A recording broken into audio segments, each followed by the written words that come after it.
Dan Ben-Simone, heart failure cardiologist and the founder and CEO of Moonlighting Solutions.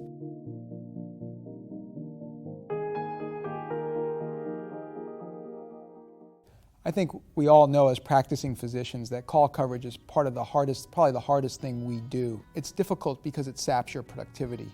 You take very productive doctors and you put them on at night when you need to be there, but things aren't that busy, and then it ruins their productivity for the rest of the day. You know, a lot of practices think that a physician can cover at night and then automatically roll over and cover during the day. But I think that actually hurts quality of care. If you're up all night, even if it's just answering phone calls, by the time you get through the middle of the day the next day, I think your ability to concentrate and the ability to address problems and do procedures is really somewhat compromised. And it's not just a next day thing.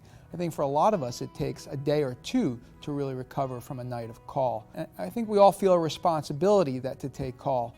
But I also think, especially as we get older, the burden of call really becomes quite high. And while we all want to take good care of patients, finding a way to take care of those patients, but yet keeping partners fresh in order to be more productive during the day when they can see more patients is a really important thing.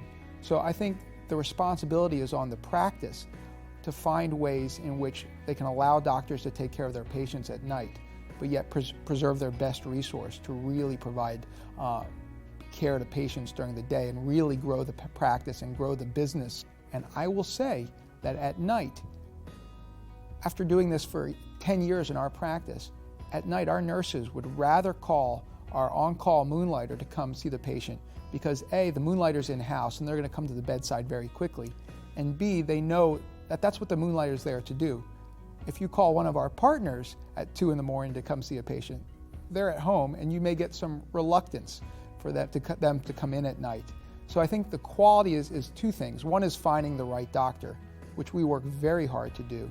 And the second thing is the availability of that doctor. Making a moonlighting program part of a practice requires a couple of things.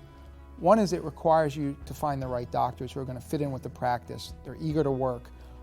They have the same mentality. But it also requires the buy-in of the practice. The practice has to say, look, these guys are a part of our team and we're going to bring them on. We're going to educate them as to how we do our things. We're going to support them and we're going to be available to back them up as they need. And when you really have that integration between a moonlighter and the practice, you really develop a synergy which everybody around them can feel.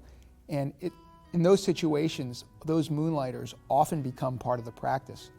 I'm a perfect example of that. I started moonlighting with my practice in 2001 while I was still at Duke. And 5 years later, when I decided to move into private practice, the first place I looked was the practice I was moonlighting with. And I've been there almost 10 years now. We have a lot of experience working with 80 or 90 practices and hospitals of developing their call coverage program.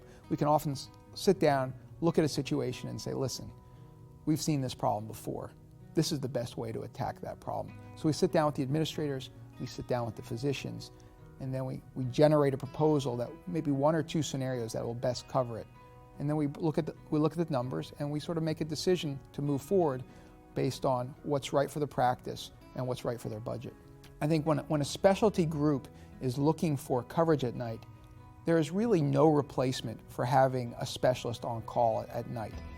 Sure, a mid-level or a hospitalist can provide wonderful coverage, but in the middle of the night when something really goes wrong, as tends to happen in the middle of the night, you want somebody there who's seen it a lot of times and knows what they're doing.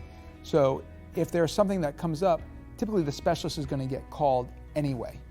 So what we say is that you need to find a way to try to do this in a cost-effective way. But if you really want to create a full, comprehensive call coverage program, the best thing is to find a way to get a moonlighter in there or another person who can provide the same level of service as if one of your doctors were on call. And I feel very strongly about that. Every doctor that comes through our company comes through me.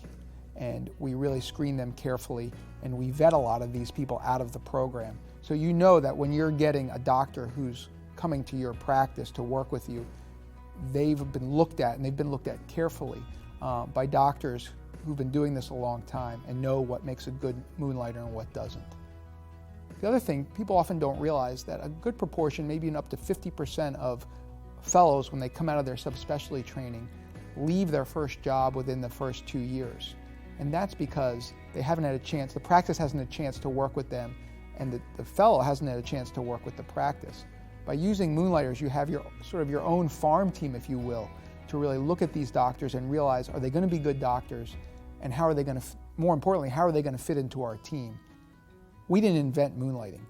We just make it easier for your practice to implement a moonlighting program. We take care of all the details. We take care of finding the physicians, vetting the physicians, credentialing the physicians, and then on the back end we help you with scheduling and other things that would really bog your administrators down. There is a significant workload that we can unload off your team, and we take pride in that.